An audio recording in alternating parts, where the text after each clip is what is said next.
A economia brasileira cresceu 0,8% no primeiro trimestre, com a colaboração fundamental do setor de serviços. Esse daqui. Um PIB movido a sonhos, conquistas e apertos de mão.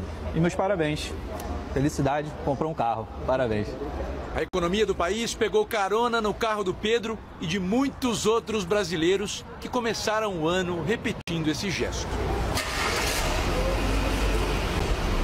O Produto Interno Bruto, que é a soma de todos os bens e serviços produzidos pelo país num determinado período, avançou 0,8% no primeiro trimestre em relação ao trimestre anterior.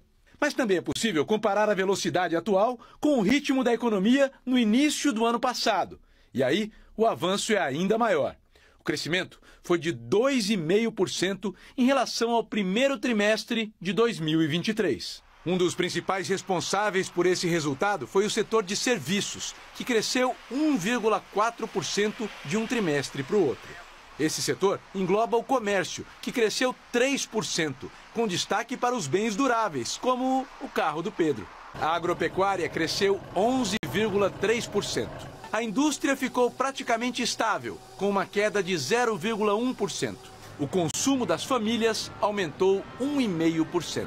A gente já tinha visto desde o ano passado uma recuperação muito forte do mercado de trabalho, né? Do emprego e da renda. Isso é muito importante. São mais pessoas trabalhando e algo que chama atenção é o emprego formal. Mas teve também uma ajuda do governo, né? A gente tem agora reajuste real do salário mínimo. Então foi uma ajuda muito grande e foi direto, digamos assim, para o consumo, não só de serviços, mas de bens também. A batedeira mistura farinha, a massa é sovada, modelada e, no fim, o produto é o pãozinho para vender congelado. 75 mil por hora. O PIB também é o produto final de uma grande engrenagem.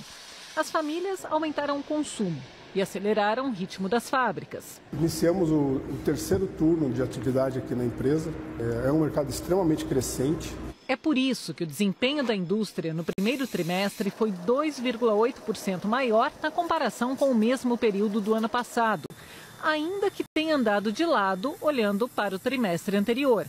O destaque foi a indústria de transformação, puxada pela produção de alimentos e bebidas.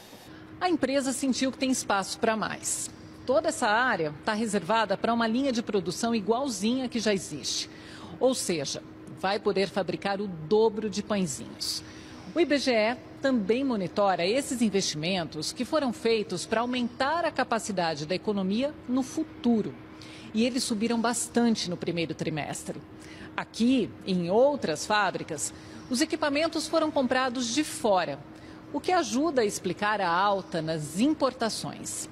O pesquisador da FGV, Felipe Serigati, diz que investimento e crescimento andam juntos.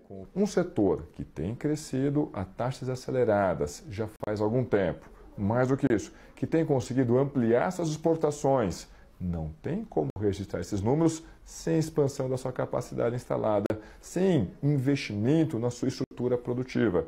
Longe das fábricas, no campo, o começo do ano também trouxe boas notícias. O setor agropecuário cresceu 11,3% em relação ao último trimestre de 2023. Na comparação com o primeiro trimestre do ano passado, o recuo foi de 3%. Não foi surpresa porque a safra tinha sido recorde. Para Vanessa, é um emprego novo na fábrica em expansão. A empresa ela expande, né, para as famílias, para um país, então a gente quer estar fazendo parte disso tudo. O ministro da Fazenda, Fernando Haddad, ressaltou que o resultado do PIB foi o que o governo previa.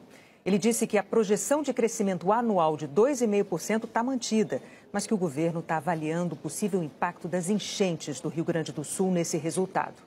O presidente Lula comemorou o resultado do PIB. Ele destacou que o consumo das famílias e o setor de serviços puxaram o desempenho e disse que a melhora na previsão do Fundo Monetário Internacional para o crescimento do Brasil vai fazer o país subir para a 8ª posição na lista de maiores economias.